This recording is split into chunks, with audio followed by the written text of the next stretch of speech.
चलिए स्टार्ट करेंगे हम। हमारा सीए फाउंडेशन का नया टॉपिक चालू होने वाला है जिसका नाम है कंसाइनमेंट। देखिए कंसाइनमेंट होता क्या है। कंसाइनमेंट होता क्या है, एग्जाम्पल समझिए। मान लीजिए मैं ऐसे बोलता हूं कि मेरा main business is in Mumbai, मेरा मेन बिजनेस बॉम्बे में है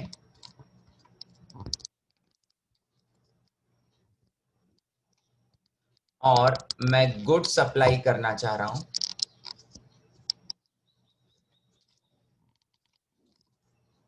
कहां पर सप्लाई कर रहा हूं? Out of Bombay. और मैं बिजनेस को एक्सपांड कर रहा हूं। मैंने सोचा कि राजस्थान में मैं गुड्स बेचूंगा। राजस्थान में यदि मैंने गुड्स डिसाइड किया बेचने के लिए, तो उसके लिए दो प्रॉब्लम मेरे साथ है। पहला प्रॉब्लम कि मुझे वहां पर फिजिकली जाना पड़ेगा और मुझे वहां का मार्केट कंडीशन पता होना चाहिए, तो ही मैं वहां पर अच्छे से गुड्स बेच सकता हूं।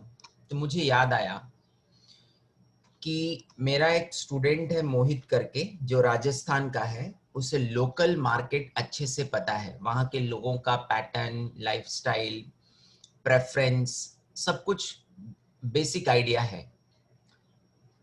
मैंने पूछा मोहित को कि मोहित वहां पर सबसे ज्यादा क्या बिकेगा।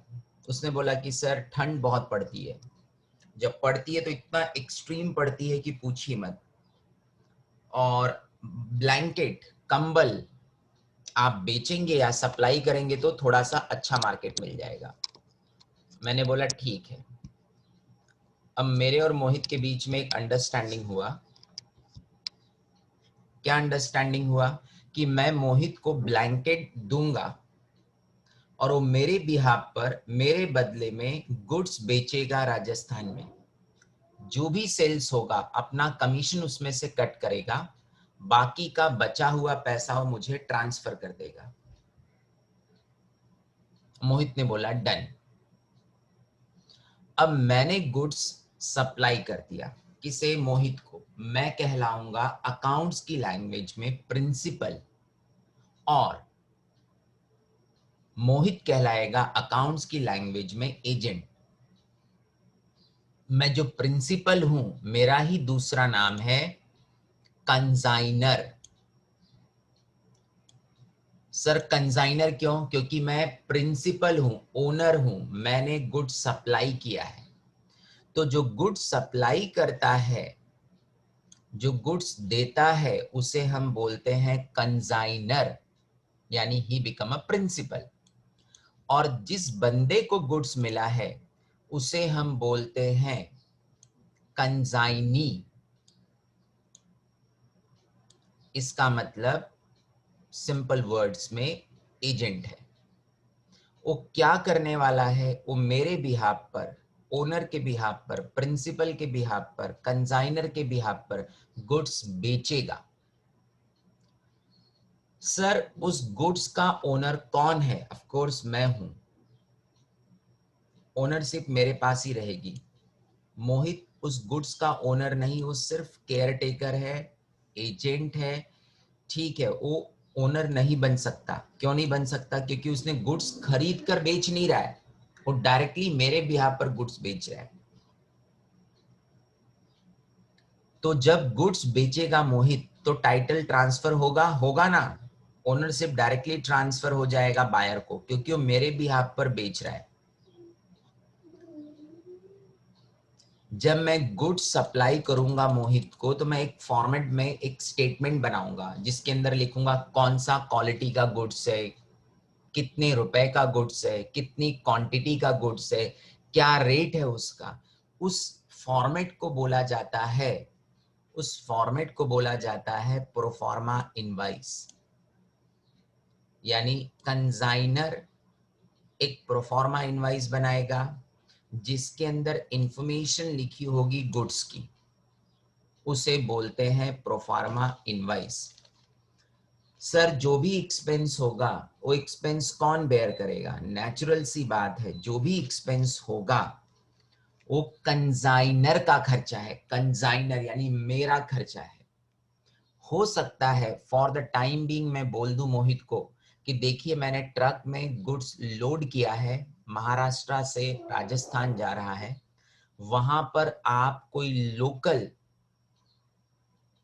जो अनलोडिंग के लिए हमाल जो गुड्स को ट्रक में से अनलोड करेगा, आप रख लीजिएगा, जो भी पैसे होंगे मैं पे कर दूंगा, पे कर दूंगा।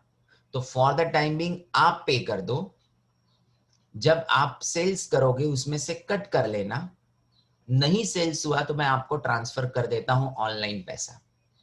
मतलब फाइनल तो मेरा ही खर्चा है। हो सकता है अभी के लिए मैं बोलूं मोहित को कि मोहित आप पे कर दीजिए, क्योंकि वहां पर आप हो जो ये अनलोडिंग का काम करेंगे, उनको कैश चाहिए रहेगा, तो आप पेमेंट कर दो जो भी थोड़ा बहुत खर्च होगा। मोहित ने बोला सर इतना बड़ा स्टॉक मैं कहाँ रखूं? मैंने बोला आप गोडाउन ले लीजिए भाड़े पर, वेयरहाउस ले लीजिए, वहां पर आप स्टॉक रखिए। सर रेंट कौन पे करेगा? ऑफ कोर्स मैं पे करूंगा, क्योंकि आपका बिजनेस नहीं है, आप तो कमीशन से मतलब रखिए, जो भी प्रॉफिट लॉस सब कुछ मेरा है, ऑल एक्सपेंसेस माई। मोहित ने बोला सर लेकिन अभी वो एडवांस मांग रहा है, आपका पेमेंट आने में टाइम जाएगा। मैं बोला मोहित अभी आप पे कर दीजिए, मैं आपको कल ट्रांसफर कर देता हूं, या गुड्स बिकेगा तो कमीशन में के साथ आप अपना खर्चा भी कट कर लेना। कंजाइनी यानी मोहित ने बोला ओके सर, यानी कंजाइनी जो भी खर्चा करेगा वो कंजाइनर से रिकवर करेगा। उसे क्या मिलेगा ये सब काम करने का? कमीशन, जो किसके ऊपर बेस्ड होगा? Percentage on sales. जितने रुपए का गुड्स बेचेगा उसके ऊपर वो कमीशन कट करेगा। अब जो भी एक्सपेंस हुआ है, जो भी एक्सपेंस हुआ है मतलब क्या सर? जो एजेंट ने, कंजाइनी ने जो एक्सपेंस किया है उसको दो पार्ट में क्लासिफाई किया जा सकता है, या तो रिकरिंग है और नॉन रिकरिंग है। रिकरिंग का मतलब होता है जो बार बार खर्च होगा, जैसे कि गोडाउन यानी वेयर हाउसिंग का रेंट बार बार पे करना होगा। सर बार बार क्यों पे करना होगा? मान लीजिए जो मैंने स्टॉक सप्लाई किया है मोहित को, उस स्टॉक को बिकने में 3 महीने लग गए। मैंने एक ट्रक भेजा है, 1000 quantity of blanket that take 3 months to sell. 3 महीने लग गए उसको बिकने में, तो हर महीने तो रेंट लगने वाला है ना? Answer is yes. इसे मैं बोलूंगा रिकरिंग एक्सपेंस। इसे मैं बोलूंगा रिकरिंग एक्सपेंस, यानी जो बार बार होगा उससे मैं बोलूंगा रिकरिंग एक्सपेंस। जैसे कि गोडाउन का रेंट। मान लीजिए मोहित ने पब्लिसिटी करने के लिए होर्डिंग्स लगाया, बैनर्स लगाया, पोस्टर लगाया, ठीक है। होर्डिंग्स आपको पता होगा, जो आजकल डिजिटल आपने देखा होगा होर्डिंग्स लगता है, उसका रेंट वीकली मंथली डिपेंड करता है आपने कहां पर लिया है, कैसा लोकेशन है, उसके हिसाब से एडवर्टीजमेंट का खर्चा पे करना होगा।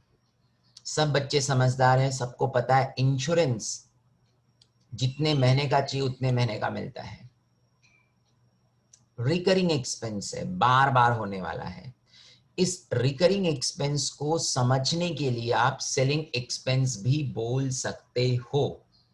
मैंने ये नहीं बोला कि आपको बोलना है, you think like selling expense के जैसा, क्योंकि सेलिंग एक्सपेंस भी आपको पता है बार बार होता है, इसीलिए उसे हम बोलते हैं recurring expense. Sir non recurring expense क्या होगा? Best example, transport charges. जो मैंने ट्रक से सामान भेजा था, गुड्स भेजा था मोहित के पास ब्लैंकेट सेल करने के लिए, वो जो ब्लैंकेट मैंने सप्लाई किया, जो ट्रांसपोर्टेशन में जो कॉस्ट गया है, जिसे आप फ्रेट बोलो, कैरेज बोलो, वो तो वन टाइम जाएगा ना। 1000 ब्लैंकेट सप्लाई कर दिया तो जो भी कॉस्ट गया है, मान लीजिए 5000 रुपया उसने ट्रांसपोर्टेशन चार्ज लिया, that is one time for 1000 blanket. इसीलिए ऐसे एक्सपेंस को बोला जाता है नॉन रिकरिंग। वो सारा एक्सपेंस वॉट एवर रिकरिंग हो या non recurring, that has to be borne by me। me means मैं हूं कंसाइनर। ये सारा एक्सपेंस मुझे बेयर करना है। फॉर द टाइम बीइंग मैं वहां पर अवेलेबल नहीं हूं राजस्थान में, तो मैंने मोहित को बोला कि मोहित आप पे कर दो, मैं आपको रीइंबर्स कर दूंगा। सर रीइंबर्स का मतलब मैं रीपे कर दूंगा। तो मोहित ने जो भी एक्सपेंस पे किया उसका मैंने दो पार्ट किया। बार बार जो पे करने वाला है मोहित, जैसे कि रेंट है, गोडाउन रेंट, वेजेस है, इंश्योरेंस है, एडवर्टीजमेंट एक्सपेंस है, ये बार बार पे करेगा। कौन पे करेगा सर? मोहित। लेकिन जो कैरेज है, फ्रेट है, दैट इज ट्रांसपोर्टेशन एक्सपेंस, वो बार बार नहीं पे करना होगा। इसीलिए ऐसे एक्सपेंस को बोला जाता है नॉन रिकरिंग एक्सपेंस। एक और एग्जांपल, जब ट्रक पहुंचा राजस्थान तो उसने क्या किया, मजदूर, लेबर बुलाया और बोला कि भाई इसे अनलोड कर दो, उतार दो ट्रक में से। तो ट्रक में से तो 100 बार नहीं उतारा जाएगा ना, एक ही बार उतार के गोडाउन में रखा जाएगा। तो अनलोडिंग चार्जेस जो भी है वो नॉन रिकरिंग है। मोहित ने पे किया है, मोहित मेरे से फाइनली कलेक्ट करेगा पैसा, I will reimburse. So final burden will be borne by me. For the time being it is paid by Mohit. So it is known as non recurring expense, that is बोल सकते हैं non selling expense, जो बार बार नहीं होगा, जैसे कि loading, unloading, freight, carriage, ये सारे एक्सपेंस हैं। क्या आप सब बच्चों को यहां तक समझ में आया है? मैं एक बार और पहले रिवाइज करा दूं। देखिए, अब तक हमने क्या सीखा है, व्हाट इज कंसाइनमेंट। कंसाइनमेंट का मतलब है सिंपल वर्ड्स में गुड सप्लाई करना एजेंट को, so that agent can sell the goods on behalf of me who I am। I'm the owner, principal, right ना, मैं प्रिंसिपल हूं, ओनर हूं, मैं कहलाऊंगा कंसाइनर, जिसने गुड्स सप्लाई किया है। जो बंदा मेरे बिहाफ पर गुड्स बेचेगा, he will be known as an agent, consignee. वो फ्री में काम नहीं करने वाला, he is going to charge commission on that sales। अब जो मैं उसे गुड सप्लाई किया, उसकी एक इंफॉर्मेशन, उसके बारे में डिटेल डिस्क्रिप्शन लिखकर एक पेज पर दूंगा। उस पेज को, उस फॉर्मेट को बोलते हैं प्रोफार्मा इनवाइस। सर ओनर कौन होगा उस गुड्स का? फाइनल ओनर मैं हूं, क्योंकि मैं हूं प्रिंसिपल, ओनर, कंसाइनर। अब जो भी एक्सपेंस एजेंट ने किया है, यानी कंसाइनी ने किया, that entire expense he will recover from me, that is consignor. जो कंसाइनी ने एक्सपेंस किया है, he will recover from me, that is consignor. और एक्सपेंस जो भी कंसाइनी यानी एजेंट ने खर्च किया है, that can be classified in two parts, recurring and non recurring. Sir what is recurring? जो बार बार होगा, जैसे कि इंश्योरेंस है, एडवर्टीजमेंट है, गोडाउन रेंट, वेयरहाउसिंग रेंट, ये कहलाएगा आपका रिकरिंग। इससे आप बोल सकते हो सेलिंग एक्सपेंस के जैसा।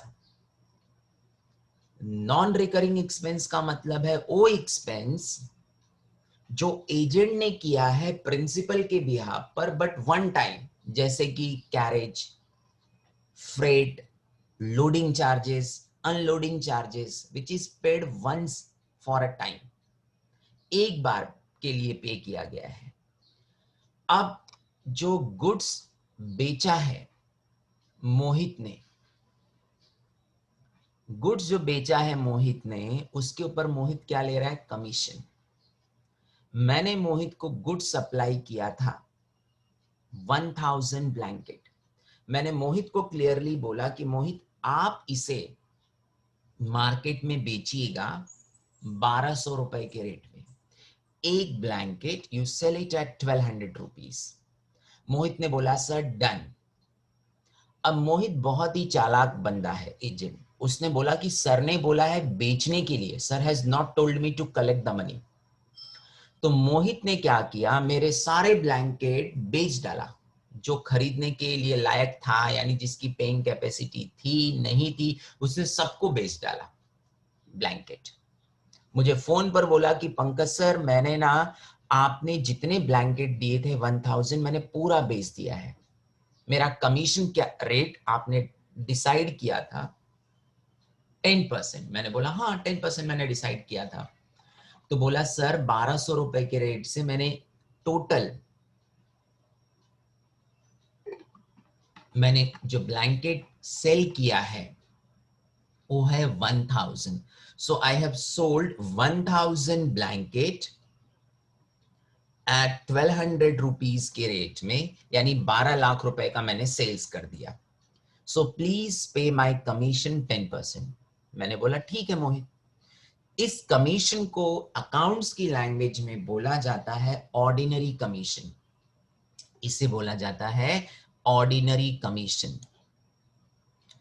सो ये मैंने उस बंदे को पे किया है 12 लाख रुपए, यानी 12 लाख रुपया क्या था मेरा? Gross sales, total sales 12 lakh रुपए का। मैंने बोला मोहित पैसे कब मिलेंगे? सर पैसे वैसे की गारंटी मैं नहीं लेता, आपने बोला था गुड्स बेचने को तो मैं गुड्स बेच दिया, पैसा देंगे कस्टमर नहीं देंगे सर वो आपका बिजनेस है, आप समझो। अरे मैं बोला मोहित आप रहते हो राजस्थान, आपको वहां का मार्केट पता है, इसीलिए मैंने आपको अपॉइंट किया। मैंने आपको गुड्स बेचने के साथ आप पैसे भी तो वसूल के दे दो। सर ये सब अपना काम नहीं है, आपने बोला था गुड्स बेचने को, मैंने गुड्स बेच दिया, collection is not my responsibility. हाँ जो देगा मैं ले लूंगा और आपको पैसे ट्रांसफर कर दूंगा, बट मैं वसूली करने के लिए नहीं जाऊंगा जबकि भाई नहीं देगा तो क्या। सर लॉस हुआ ना, बैड डेट हुआ, then it is your business, you take care, हम नहीं जानते। मैं बोला मोहित ये तो गलत है। सर क्या गलत है? आपने गुड्स बेचने को बोला था, यू नेवर सेड कि बैड डेट होगा तो क्या, लॉस होगा तो क्या, कलेक्शन कौन करेगा। ठीक है आप मेरे टीचर हैं, आपने बिजनेस में मुझे वर्क दिया अपने साथ, तो ठीक है मैं कलेक्शन के लिए जाऊंगा, जो देगा मैं ले लूंगा, नहीं देगा कुछ नहीं कर सकता सर। मैं बोला लेकिन मैं थोड़ा आऊंगा राजस्थान पैसा बस कलेक्ट करने के लिए। Sir that is your lookout. मैं बोला मोहित ऐसा मत करो। सर यदि आप एक्स्ट्रा और कुछ पैसा दोगे तो मैं कुछ कर सकता हूं, क्योंकि सर पैसा बोलता है। मैं बोला बात तो सही है, पैसा बोलता है, then what you want? Sir I want 5% extra commission. मैं बोला 5% और? हाँ सर तब मैं ना वसूली करके भी आपको दूंगा, आपको मैं 12 लाख रुपए पूरा लाके दूंगा। मैं बोला लॉस हुआ तो? Sir that you don't worry, that loss will be with me. So bad debt होगा तो मोहित बेयर करेगा, यानी एजेंट बेयर करेगा। मैं आपको टोटल 12 लाख रुपए लाके दूंगा। आप 12 लाख रुपए से मतलब रखो, आई विल टेक 15%, 10% ऑर्डिनरी, 5% वसूली का, दैट इज बैड डेट हुआ, then it will be taken care by me. Me means agent. मैंने बोला ठीक है, ठीक है। ऐसे कमीशन को बोला जाता है डेल क्रेडिटर कमीशन, यानी ये कमीशन कब मैं दूंगा?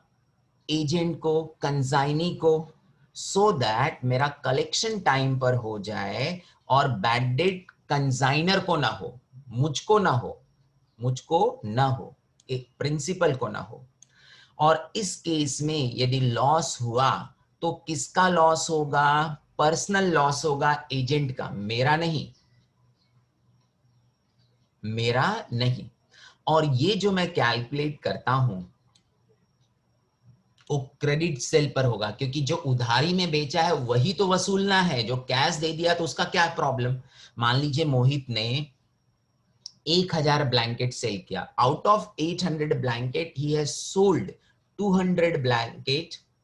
1000 जो ब्लैंकेट मान लीजिए मोहित ने सेल किया था स्टार्टिंग एग्जांपल में जो मैंने एक्सप्लेन किया, उसमें से 200 ब्लैंकेट सपोज मोहित ने कैश में बेचा था, यानी 800 ब्लैंकेट उसने क्रेडिट पर बेचा था, तो I will pay del creditor commission on 800 blanket, क्योंकि 200 तो कैश में मिल गया था, उसका तो पैसा आ चुका है मेरे पास, देन व्हाई शुड आई पे ऑन दैट 800 200 आल्सो। लेकिन ऑर्डिनरी कमीशन आई विल पे ऑन टोटल 1000 पर, क्योंकि बात क्या थी पॉलिसी के हिसाब से, बेचने का 10%, 5% कलेक्शन करने का। कलेक्शन किसका करना है? क्रेडिट वाले का। कैश वाले का तो सामने पार्टी ने पैसा देकर गया था मोहित को। समझ में आ गया। लेकिन मान लीजिए सर क्वेश्चन के अंदर क्रेडिट सेल की इंफॉर्मेशन नहीं दी है तो क्या करेंगे? फिर तो सर भाया स्टूडेंट ये समझ लो कि आपको जो भी सेल्स दिया उस पर ही कैलकुलेट करना है, क्योंकि क्वेश्चन में क्रेडिट सेल नहीं दिया है तो then you will pay bill creditor commission on total sales. क्या कर सकते हैं? कोई ऑप्शन नहीं। व्हाट वी विल कंसीडर कि whatever information is given that is credit sale, if no clear information is given. इसका मतलब यह है कि यदि क्वेश्चन में क्रेडिट सेल अलग से दिया होगा तो del creditor commission credit sales पे जाएगा, ऑर्डिनरी कमीशन कैश और क्रेडिट दोनों पे जाएगा। यदि क्वेश्चन के अंदर सिर्फ एक इंफॉर्मेशन दी है सेल्स का तो ordinary plus del creditor commission हम दोनों उसी अमाउंट पर कैलकुलेट करेंगे। उसी अमाउंट पे मतलब जो सेल्स दिया है उसी पर। अब मेरा एक खबरी रहता है, खबरी मतलब एक इन्फॉर्मर जिसका नाम है मीत, वो भी राजस्थान का है, मेरा स्टूडेंट है, सीए फाउंडेशन की बैच में था। उसने मुझे फोन पर बोला सर आपका नया बिजनेस चालू किया मैंने सुना। मैं बोला हाँ, राजस्थान में मैंने सोचा कि पार्ट टाइम, एक ऐसे ही किसी बुक में नहीं लिखा है कि सीए हो गए तो आप बिजनेस नहीं कर सकते, तो मैंने सोचा लेक्चर तो ले ही रहा हूँ, एक मेरा स्टूडेंट है अभी वो सीए इंटर में आर्टिकलशिप कर रहा है, तो मैंने उसको बोला कि ब्लैंकेट सप्लाई करना मैं कर देता हूँ, आप वहां के लोकल मार्केट में बेचो, आपको कुछ कमीशन आ जाएगा। सर अच्छी बात है, आप तो बहुत अच्छा सोचे, लेकिन सर आपको पता है आपने जिस एजेंट को अपॉइंट किया है जिसका नाम है अभी मोहित, जिसको आपने अपॉइंट किया है, पता वो क्या कर रहा है? मैं बोला नहीं मुझे नहीं पता मीत।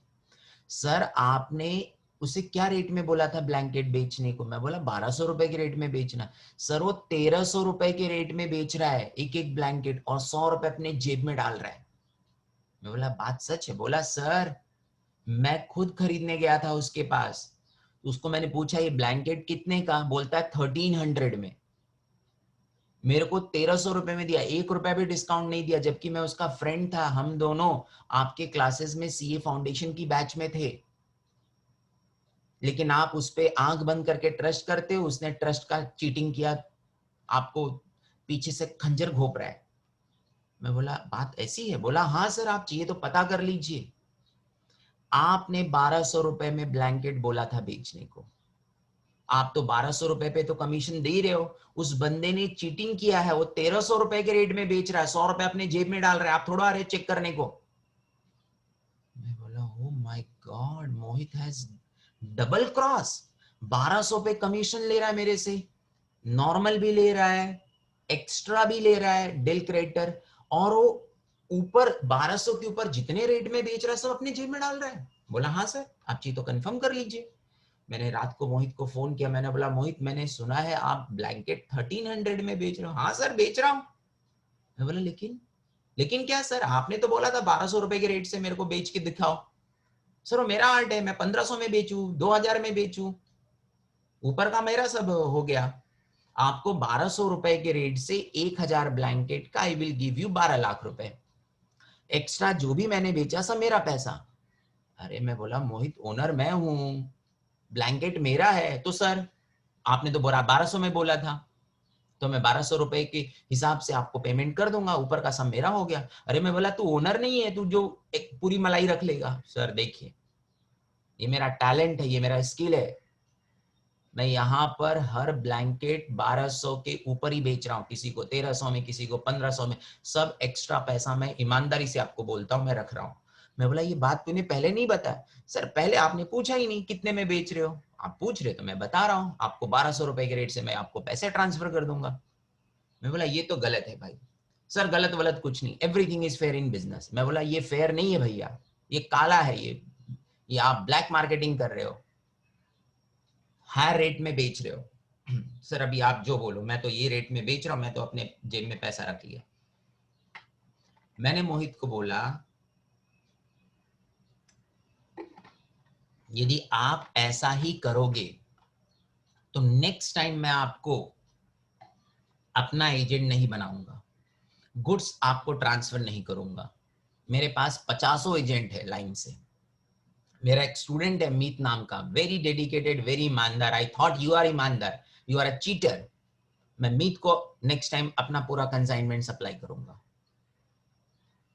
तो सोने वाली मुर्गी को एक बार आप काट के खा गए, एक बार खंजर मारोगे ना मुझको, नेक्स्ट टाइम नहीं कर पाओगे। मीत की अकल ठिकाने आई, मोहित की, आई मीन टू से। मोहित फोन पे बोला सर गलती हो गई sir, sorry sorry sorry sir, sir मैंने, सर मेरे को थोड़ा और कमीशन दो ना। मैं बोला अरे तेरा पेट है कि? सर देखो ना, अभी मैं 1200 रुपए के रेट में दूंगा, बेचूंगा तो मैं नॉर्मल लूंगा और एक डेल क्रेटर लूंगा। यदि मैं 1300 में बेच रहा हूं तो मैं 1300 पे नहीं ले रहा हूं आपसे, जितना एक्स्ट्रा पोर्शन है ना, आपने 1200 में बोला था बेचने को, मैं 1300 में बेचा, तो जो 100 रुपया एक्स्ट्रा मैं कमा रहा हूं ना आपके लिए, उस पे दे दो ना थोड़ा सा। सर देखिए इसमें आपका भी फायदा मेरा भी फायदा। आपने 1200 रुपए के रेट से बोला है, if I sell it at 1500, तो 200 रुपया आप अपनी जेब में डालोगे तो मेरे को कुछ तो दे दो। मैं बोला ठीक है चल 5% और दूंगा, लेकिन किस पर? एक्स्ट्रा अमाउंट पर। यानी जो मैं बोला हूं 1200, उसके ऊपर जितने में तू बेचेगा डिफरेंस पर मैं पे करूंगा 5%। मोहित ने बोला no problem sir, now everything will be transparent. इसे मैं बोलता हूं overriding commission. Over, selling price के ऊपर। ओवर को हिंदी में क्या बोलते हैं? ऊपर। किसके ऊपर? नॉर्मल सेलिंग प्राइस के ऊपर। So this is known as an extra commission, which is allowed by consignor to consignee. मैं क्यों दे रहा हूं? So that he will sell at a higher price. It is calculated किस पर? Difference between actual जितने में बेचा और जो मैंने उसको बोला था standard, that is invoice sales, दोनों के बीच का जो डिफरेंस है उसके ऊपर मैं कमीशन पे करने वाला हूं। क्या यहां तक बच्चों को समझ में आया है? एक बार मैं पहले वापस रिवाइज कराता हूं कमीशन के बारे में, फिर मैं आपका फीडबैक लेता हूं। Commission can be 3 types. Ordinary, that is given on total sales, but normal sales 1200 रुपए जो रेट था। Del creditor commission only on credit sales. If credit sales is not given, then we will calculate on ordinary sales only. That is gross sales only. क्या assumption लेकर कि credit sale की information नहीं दी है तो whatever sales is, it is credit only. Del creditor commission is, समझ में आ गया। Overriding commission जो एक्स्ट्रा सेलिंग प्राइस है, यानी एक्चुअल सेलिंग प्राइस और स्टैंडर्ड सेलिंग प्राइस का जो डिफरेंस है उसके ऊपर मैं पे करूंगा। सो अब तक हमने क्या सीखा? कंसाइनमेंट होता क्या है, कंसाइनर कौन है, कंसाइनी कौन है, और कितने टाइप का कमीशन एजेंट यानी कंसाइनी को मिल सकता है। अब जितने बच्चे ऑनलाइन हैं, फटाफट आप चैट बॉक्स में रिप्लाई करो। समझ में आया है तो ठीक, नहीं समझ में आया तो मैं वापस समझाऊंगा, but you have to reply. Sakshi said yes, Mohit yes, Mariam yes, Mohit said मैं तो क्लियर हूं क्योंकि मेरे पर ही आपने एग्जाम्पल बनाया था। रिंकी बोल रही हाँ सर, ठीक है। चारमीन यस सर, मीत यस। कोई और है? ओवेस अब तक आपका रिप्लाई नहीं आया। नहीं समझ में आया तो बोलिए, I will explain once again. Owais कह रहा है sir second consignment. Second consignment तो मैंने सिखाया नहीं है, मैंने कमीशन सिखाया है। कंसाइनमेंट में सेकंड पार्ट कमीशन के बारे में वापस सीखना है। रिप्लाई करो, कमीशन के बारे में सीखना तो आप लिखिए commission explain once again sir. क्योंकि सेकंड कंसाइनमेंट तो मैंने कुछ नहीं सिखाया है, मैंने अब तक सिर्फ सिखाया what is consignment and what are types of commission. Okay, Owais बोल रहा है कि सर मेरा नेटवर्क चला गया था, इसकी वजह से आपकी आवाज नहीं आई, तो आप मुझे कमीशन वापस एक्सप्लेन कर दो। नो डाउट एक बार मैं एक्सप्लेन करता हूं, बट वापस मैं दो चीजें क्लियर करना चाहूंगा। किसी वजह से यदि आपका नेटवर्क चला गया तो आप वापस रिपीट करने के लिए मत बोलिए, अभी मैं एक्सप्लेन कर दे रहा हूं। नो डाउट रीजन एक ही है, क्योंकि जो बच्चे स्टार्टिंग से बैठे उनका लॉस होगा। सर मेरा तो नेटवर्क गया तो मुझे मेरा भी तो लॉस है। मैं क्लासेस के ऐप पर सारे लेक्चर डेली बेसिस पर मैं अपलोड करता हूं, इमीडिएटली लेक्चर खत्म होने के 20 मिनट बाद। तो इन केस कभी आपका लाइव लेक्चर में नेटवर्क चला गया आपके एंड से, ठीक है, आप तो आप जाके ऐप पर वापस देख लीजिए, सारे बच्चों के लिए अवेलेबल है। बेसिकली मेरे पूछने का मतलब ये रहता है कि समझा कि नहीं समझा, जो स्टार्टिंग से बैठे उनको समझा कि नहीं समझा। चलिए एक बार मैं ओवेस के कहने पर कमीशन एक्सप्लेन कर देता हूं, but next time onward please note कि if you don't pay attention due to network issue, आवाज चली गई आपके एंड पर, ठीक है, तो आप ऐप पर जाकर पूरा लेक्चर सुन सकते हैं, that is recorded on app. चलिए स्टार्ट करते हैं, क्योंकि we are the one first coaching class who is giving live plus recorded. Bombay में 90% coaching classes are giving lectures only recorded, they are not giving live, so we are giving live plus recorded. तो take the benefit of that. Let's once again recap the points. Commission का, commission तीन type का है, ordinary, del creditor, overriding. Ordinary का मतलब है normal यानी total sales पर। डेल क्रेडिटर कमीशन दिया जाता है to protect owner from bad debt loss, ये कैलकुलेट किया जाता है क्रेडिट सेल्स पर। ओवरराइडिंग कमीशन एक्स्ट्रा कमीशन है जो ओनर देगा एजेंट को, so that agent sell the goods at a higher price, and commission is calculated on the difference between actual selling price और standard selling price के बीच में। सो यहां तक अब आप सब बच्चों को आई थिंक समझ में आ गया होगा। अब हम आ जाते हैं लेजर अकाउंट पर। लेजर अकाउंट पर कंसाइनमेंट अकाउंट दिखता कैसे, एक झटके में सब बच्चों को समझा रहा हूं, एक झटके में, एट एक लाइन में। What is consignment account? Consignment account is nothing but trading PNL account. Meet बोला, क्या बोले, फिर से बोलो। Consignment account is nothing but like a trading PNL account. Like word use किया सर ने, लाइक। मोहित बोल रहा है अच्छा मैं समझ गया। अब परचेज आता है ट्रेडिंग के डेबिट में तो कंसाइनमेंट के डेबिट में, सेल्स आता है ट्रेडिंग के क्रेडिट में मतलब कंसाइनमेंट के क्रेडिट में। Loss by fire, loss by theft trading account के क्रेडिट साइड, सो कंसाइनमेंट के credit side.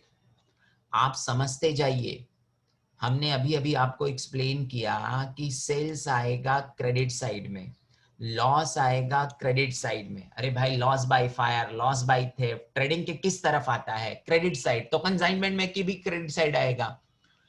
Okay sir, closing stock trading का क्रेडिट साइड, कंसाइनमेंट का credit side. This is nothing but मेरा क्लोजिंग स्टॉक। ये consignment stock is nothing but closing stock. ये closing stock ही है, सिर्फ कहने का अंदाज अलग है, अंदाज अपना अपना। This is what, this is मेरा क्लोजिंग स्टॉक।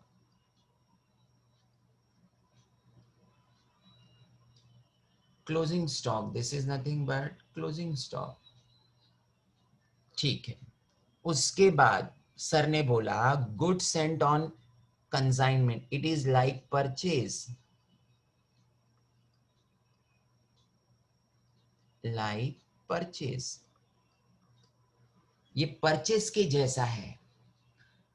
एक्सपेंस पीएनएल के डेबिट में, कंसाइनमेंट के डेबिट में। कमीशन, ये भी तो एक्सपेंस का नाम ही है ना भैया।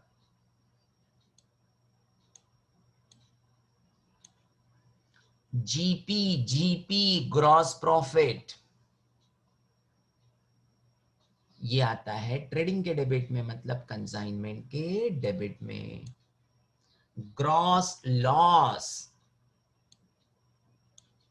ट्रेडिंग के क्रेडिट साइड, कंसाइनमेंट के credit side. So what is consignment? Consignment is nothing but it is a similar to for understanding like what sir? Trading P&L account। अब मैं आपसे जर्नल एंट्री पूछ रहा हूं। गुड सप्लाई किया, किसने सप्लाई किया? ओनर ने, प्रिंसिपल ने, एजेंट को। तो ओनर अपनी बुक में क्या लिखेगा? Consignment account debit to good sent on consignment. Journal entries आप इस लेजर अकाउंट से बना सकते हो, या जर्नल एंट्री याद है तो लेजर अकाउंट में पोस्टिंग कर सकते हैं, आइदर ऑफ। और सबसे सिंपल होता है कंसाइनमेंट टॉपिक, सबसे सिंपल है, but I don't know why student feel it difficult. I don't know. ठीक है, मेरे स्टूडेंट कभी नहीं फील किए कि ये टॉपिक डिफिकल्ट है, बट जनरली स्पेशल ट्रांजैक्शन जो सीए फाउंडेशन में है, जिसके अंदर बिल ऑफ एक्सचेंज आता है, सेल ऑन अप्रूवल आता है, कंसाइनमेंट आता है, एवरेज ड्यू डेट आता है, अकाउंट करंट आता है, 5 यूनिट्स मिलकर स्पेशल ट्रांजैक्शन है। इसके अंदर से हमारे 4 हो चुके हैं, मतलब bill of exchange, sale on approval basis, average due date, account current. So we are doing right now consignment. Consignment topic itself is too simple, but I don't know why students feel it difficult. They feel it difficult, but our student never feel it. Journal entry sir कैसे याद रखेंगे? चलिए पहले मैं journal entry पर आ जाता हूं, फिर उसके बाद मैं आपको लेजर अकाउंट पे आता हूं, फिर उसके कैलकुलेशन पर मैं बात करेंगे, फिर एक प्रॉब्लम करेंगे, फिर आपका पूरा कंसेप्ट क्लियर हो जाएगा। क्योंकि जब तक एक प्रॉब्लम नहीं करेंगे आपको कम समझ में आएगा। सो ये ओनर है, owner. Consigner is an owner. He is owner. Owner.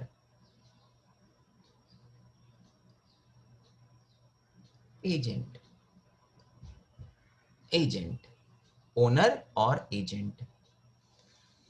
Owner अपनी बुक में क्या लिखेगा? गुड सप्लाई किया। ओनर लिखेगा मैं ओनर हूं, मैंने गुड सप्लाई किया किसे? मोहित को। तो मैं अपनी बुक में लिखूंगा consignment account debit to good sent on consignment. Mohit नहीं लिखने वाला। क्यों नहीं लिखने वाला? अरे उसको क्या करना है, वो रिस्पॉन्सिबल कब होगा पेमेंट के लिए? When he sell the goods, क्योंकि goods belongs to me, he is only an agent. वो नहीं लिखेगा। एक्सपेंस मैंने किया, अरे मेरा बिजनेस है, मैं पे करूं तो एजेंट को क्या फर्क पड़ना है? Agent will not record the entry. What I will do, consign. देखिए परचेज हो, एक्सपेंस हो, परचेज हो, नॉमिनल अकाउंट है consignment. Consignment is a nominal account. So consignment will be debited, यानी आप परचेज एंड एक्सपेंस के लिए डेबिट करने का कंसाइनमेंट,